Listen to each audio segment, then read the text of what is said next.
நாமக்கல் கிழக்கு மாவட்ட செயலாளர் செந்தில்நாதன் விஜயோட புகைப்படம் எடுத்து தருவதாக சொல்லி கட்சியில் மாவட்ட பொறுப்பு வாங்கி தருவதாக சொல்லி கட்சி பொறுப்பாளரை பயன்படுத்தினார் அப்படிங்கிற ஒரு குற்றச்சாட்டு அவர் மீது வைக்கப்பட்டு அவர் கட்சியில் நீக்கப்பட்டிருக்காரு.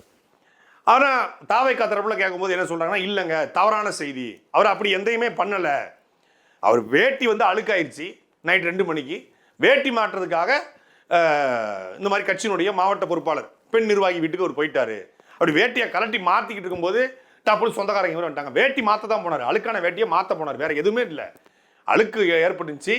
அது அழுக்கு ஏன் ஏற்பட்டுச்சுங்கிறது நம்ம இந்த வேடிக்கையில் பேச முடியாது. ஆனால் அழுக்கானது உண்மை, வேட்டியை மாற்ற போயிருக்காப்புல, மாற்றும் போது அவங்க கையங்களவோ பிடிச்சிட்டாங்க. எப்பேற்பட்ட கட்சி பாருங்க. கட்சி வளர்வதற்கு முன்னாடியே கட்சியினுடைய பெண் நிர்வாகி, இவங்க தான் பெண்களுக்கு பாதுகாப்பு கொடுக்குறாங்க. விஜயினுடைய உண்மையான ரசிக பெண்களுக்கு, தமிழ்நாட்டினுடைய பெண்களுக்கு, தமிழ்நாட்டில் வாழக்கூடிய ஒரு மகனாக ஒரு தமிழனாக நான் வைக்கிற கோரிக்கை, நீங்கள் விஜயை ரசியுங்கள், அவங்க கட்சியில் கூட போய் இருங்க, ஆனால் உங்களை நீங்கள் பாதுகாத்து கொள்ளுங்கள். ஏன்னா விஜயனோட புகைப்படம் எடுத்து தாரேன், உங்களுக்கு மாவட்ட பொறுப்பு வாங்கி தாரேன், விஜய் பக்கத்தில் உட்கார வைக்கிறேன், விஜய் உட்கார்ந்த சேர்ல உட்கார வைக்கிறேன், இல்லை QR கோடு வச்சு உனக்கு இங்கே கூட்டு போறேன் இப்படின்னு சொல்வது என்பது, இதுக்கு பேர் என்ன?